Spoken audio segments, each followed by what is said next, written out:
নমস্কাৰ। কবিতাৰ শিৰোনাম অনুতপ্ত হৃদয়। কবি ভানুপ্ৰিয়া কলিতা। এই বিচিত্ৰ বসুন্ধৰাত জীৱনৰ চাকনৈয়াই খলা বমা বাটেৰে উটি ভাহি সূৰ্যাস্তৰ প্ৰাক্ষণত ক্লান্ত হৈ পৰিছে।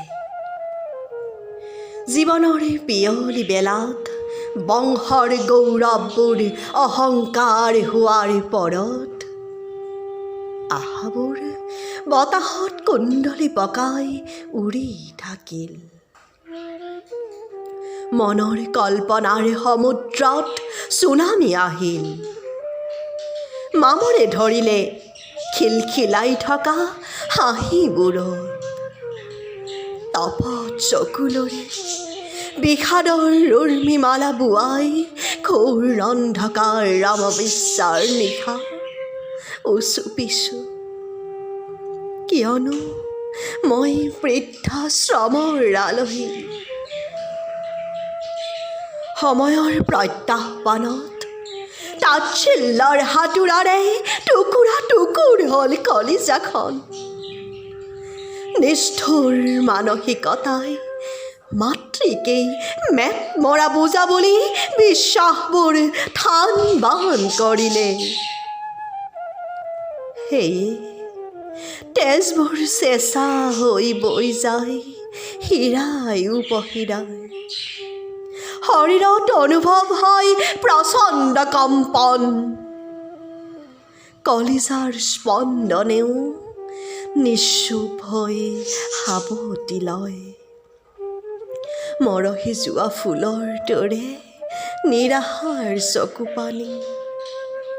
জীৱনেও উপলুঙাৰ চলেৰে মাৰে বিদ্ৰূপ হাঁহি। খং কৰোঁ নে দুখত দহো, জগত স্ৰষ্টালৈ প্ৰশ্ন কৰোঁ।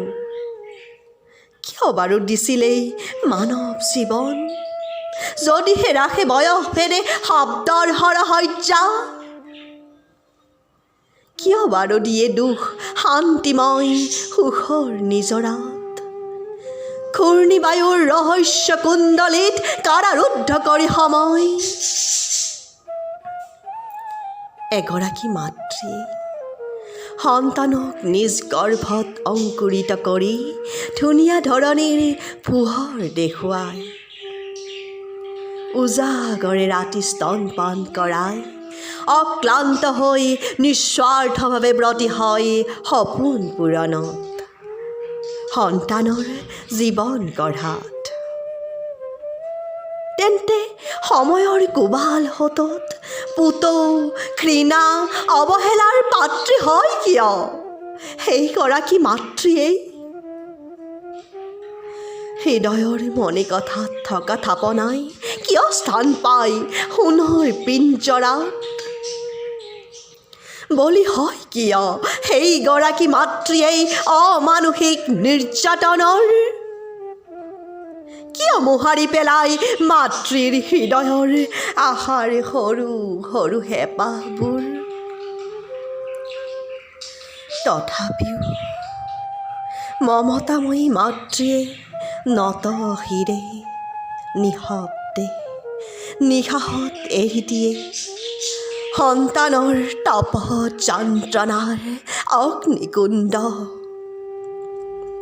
আৰু প্ৰেমৰ বৰ্ষাৰে উপচাই মৃত সঞ্জীৱনী।